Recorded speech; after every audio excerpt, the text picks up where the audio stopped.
Hey everybody, so my name is Nicholas Alvarez and I decided to do my Missional Helix project on bivocational church planting.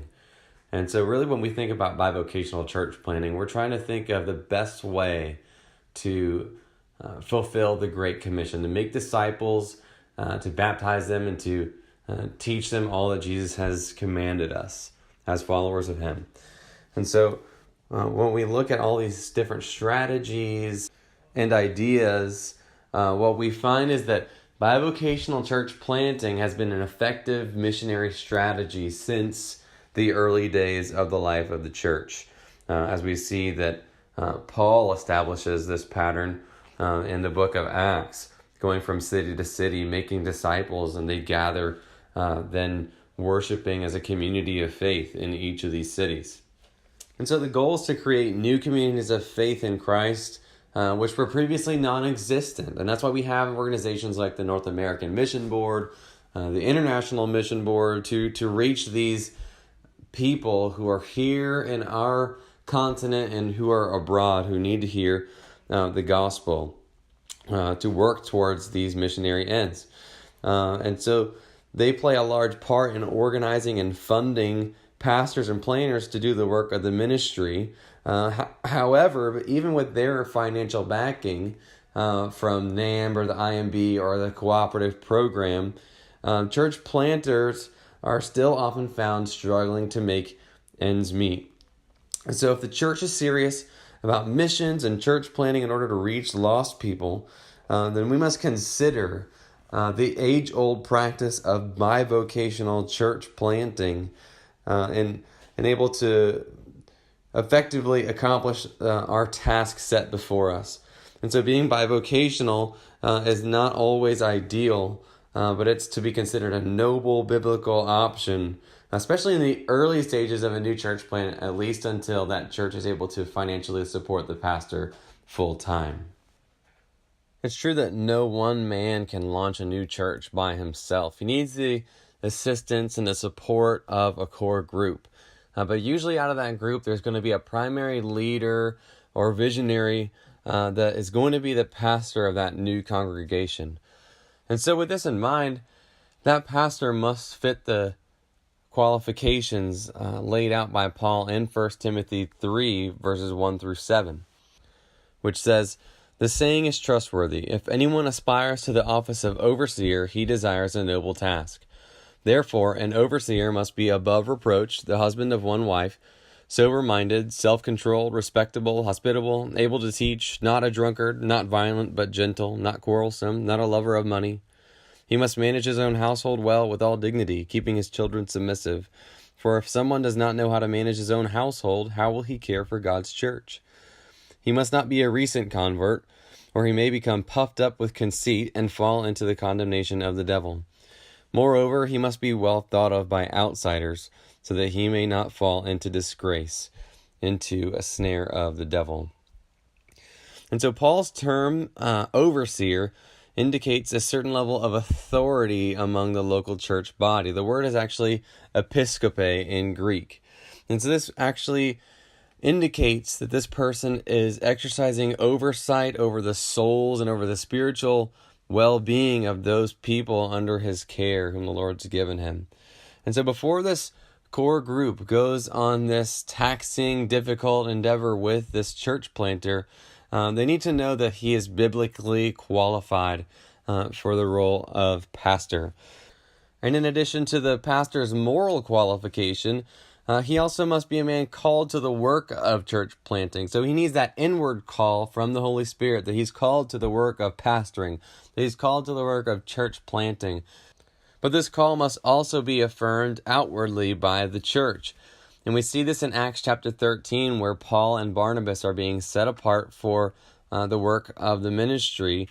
And the church at Antioch doesn't just willy-nilly send them on their way, but they pray and fast for days before laying hands on Paul and Barnabas and sending them out to be missionaries to the surrounding area. This is helpful in discerning this man's call and qualification because they've been affirmed by other elders and other deacons who know their heart and their life well. So being that bivocationalism isn't really the norm in today's evangelicalism, a lot of people might be concerned that the pastor or the planter has a second vocation.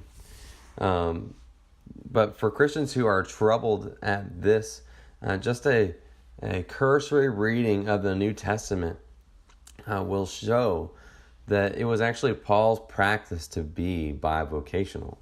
And so this is seen on multiple occasions where Paul is seen both reasoning in synagogues, reaching out to those in that community, but also staying with those who were tent makers, just like he was by trade. And so we see that in Acts 13, or Acts 18, 3 and 4. And then look again at Acts chapter 20, verses 34 and 35 in Paul's final benediction to the elders at Ephesus, where he says, "You yourselves know that these hands ministered to my necessities and to those who were with me. In all things I have shown you that by working hard in this way, we must help the weak and remember the words of the Lord Jesus, how he himself said, 'It is more blessed to give than to receive.'" And so again, going on in the first and second Thessalonians passages that you see there, Paul really stresses the fact that he worked with his own hands in his tent making business so as not to cause a burden to the church unnecessarily. And so as we see by these texts, anybody who has a doubt about the biblical nature about bivocational church planting or pastoring, any doubts may be put to rest, especially in the example of the Apostle Paul. And so if they're actually concerned about their pastor or planter being bivocational, that should encourage people to find ways to make their pastor or planter fully funded.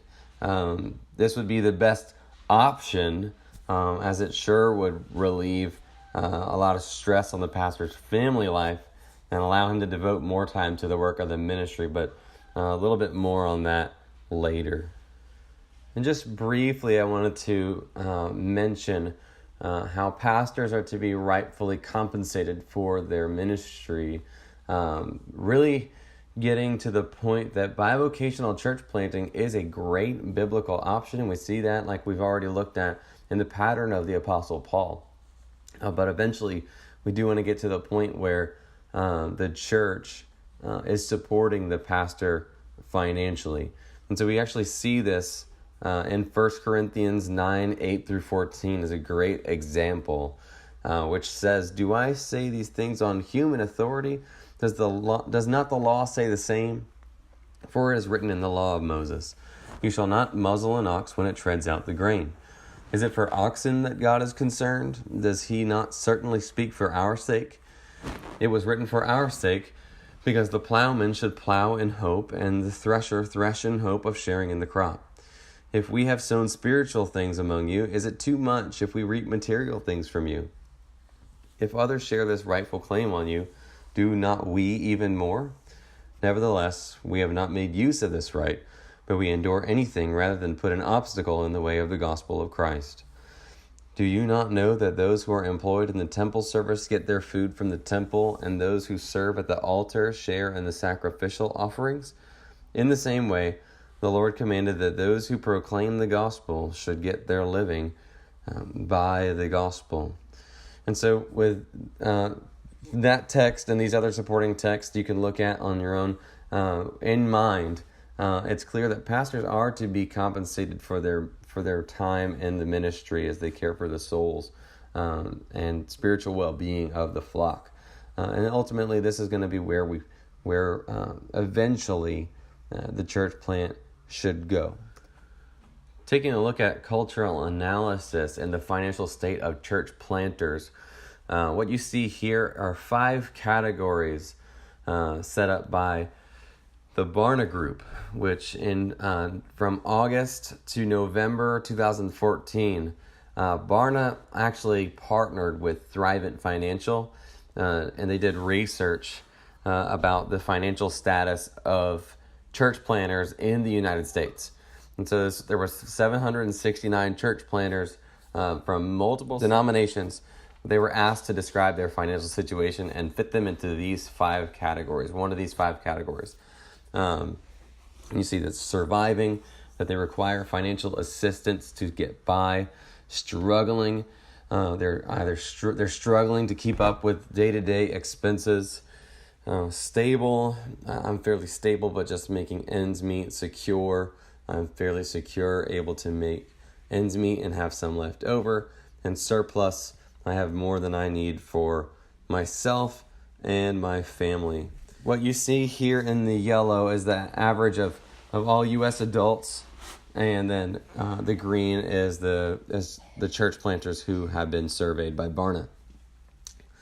And so what we find here is that about 1/3 of church planters say that they're actually struggling or just surviving, 32%, compared to only 1 in 5 among all U.S. adults, with the 12 and 8% there. And when they examined the income of the church planters, 21% of them, their income was recorded at $35,000 or below. And just to put that into perspective, an income of $31,525 annually qualifies families for food stamps in most states. And so also in regards to this study, Barna Group reports that 1/3 of church planters surveyed admitted that they had actually thought of quitting due to financial stress. What's worse than that, 35% of all these church planters surveyed actually admitted to having marital strife due to the financial stress. So this is obviously a gigantic problem. So how are church planters expected to spend themselves for others, for the spiritual well-being of others, if their basic needs of their own basic needs and their family's basic needs can't be met? And so in response to their study, the Barna Group actually issued a challenge to denominations and church planting networks to supply more funding towards their planters, to give them greater ability to free them up and to reach their communities with the gospel. And so what happens when church planting networks and denominations are giving all that they have to give and they have nothing else to give? The answer may be in becoming a bivocational church planter. And so in the book, Planting Missional Churches by Ed Stitzer and Daniel M., they put it simply: a secular job can also supply funding for the church planter. Just because the denomination or a church can't fund the planter's church start doesn't mean the planter can't plant a church. And so they go on to list some cultural advantages along with some disadvantages. So some of the advantages include meeting people at the workplace and inviting them to the service so that they can come to know Jesus. Another one would be destroying the sacred secular conflict, in that the natural propensity of new believers, at least, is to think that working in a church is more valuable than working in the marketplace. And so being bivocational kind of helps in tearing that down. It also helps in sending the message that you're not trying to live off of other people. It also, in another regard, helps you be seen as a normal person, that you know the daily rhythms and things that go with working in the marketplace. So your people will be able to identify with you in that regard. Disadvantages, it definitely puts time constraints on the amount of time you're able to give to the ministry. Possibly the biggest disadvantage would be the stress that it puts on the family. Secular jobs are demanding. Church plants are demanding. Ministry is demanding. And it would be easy for a church planter to be swept up in his responsibilities in that regard and then neglect his family. A lot of bivocationals come under the wrong thinking that they are second-class pastors, which definitely couldn't be further from the truth, as we saw with the Apostle Paul in the book of Acts. But these thoughts can lead a planter to question his call to ministry, to question his position in planting a church, develop jealous thoughts towards pastors who have been blessed with full-time vocations. But this disadvantage, in addition with those other ones above, they serve as a reminder that ultimately full-time ministry is going to be the goal. Anything less than full-time will hinder will hinder ministry, as Aubrey Malphurs says in his book, Planting Growing Churches for the 21st Century. Continuing on with the historical perspective, as we saw earlier, the Apostle Paul really set this precedent in the first century. But for a little bit more contemporary of an example, the Moravians were a great example of those who engaged in bivocational ministry. Nicholas Ludwig Count von Zinzendorf was the bishop of the Moravian Church in the 18th century. And under his leadership, missionaries didn't really receive much financial support unless they obtained secular jobs in order to reach those who they sought to teach the value of work. In addition to the Moravians would be the 19th century Southern Baptists. Among the Georgia delegates in the first meeting of the SBC in 1945, or 1845 rather, there were 39 farmer preachers and only 22 full-time pastors. So that's 64% that were actually bivocational back in the 19th century among Southern Baptists. And so imagine the effectiveness that we would have as Southern Baptists if more church planters would embrace the bivocational role for the sake of missions, just like their forefathers did in the faith. Moving on to strategic formation, this is Pastor Carlos Mendez. He is a former bivocational church planter in the greater Orlando to Daytona Beach area, and interviewed him as to his opinion about the best things to keep in mind when planting bivocationally. And so the first priority, according to Pastor Carlos here, is support from your spouse. Too often people rush into their ministry without the support of their wives, and really, according to Pastor Carlos and just general wisdom, effective ministry can't be done apart from our spouses, our wives. Secondly, dependence on the Lord is going to be key in this difficult time. Bivocational church planting isn't for everyone, and leaning on the Lord in those difficult times, whether they be financially or spiritually, is going to come in key.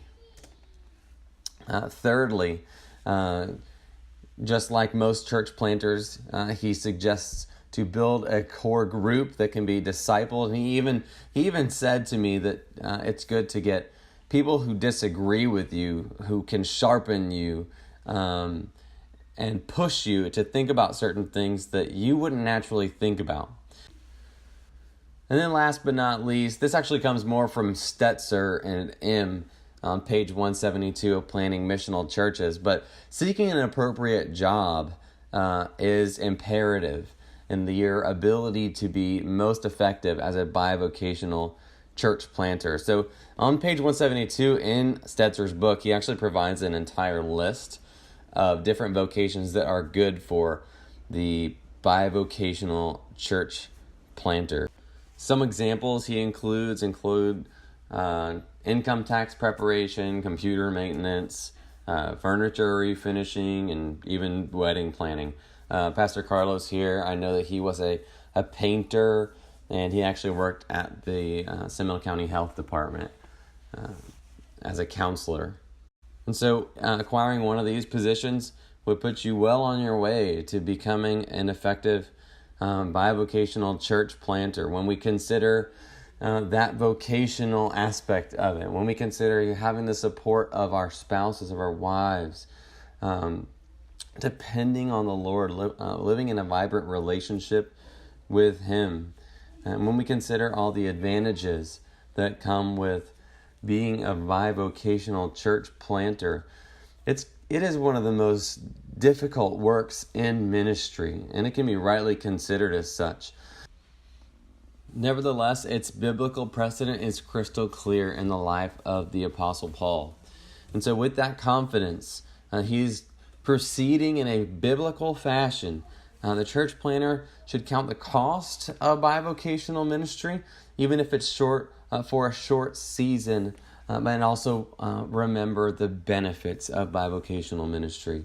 Should he have any doubts about his work, he could see God's faithfulness and His provision for him and His guidance in this work of bivocational church planting.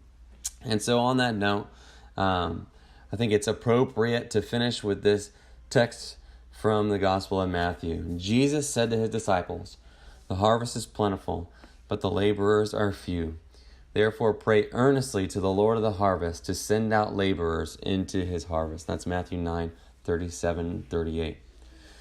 And so may many more answer the call to reach the nations with the gospel of Christ, even if it means taking up the ancient practice of bivocational church planting.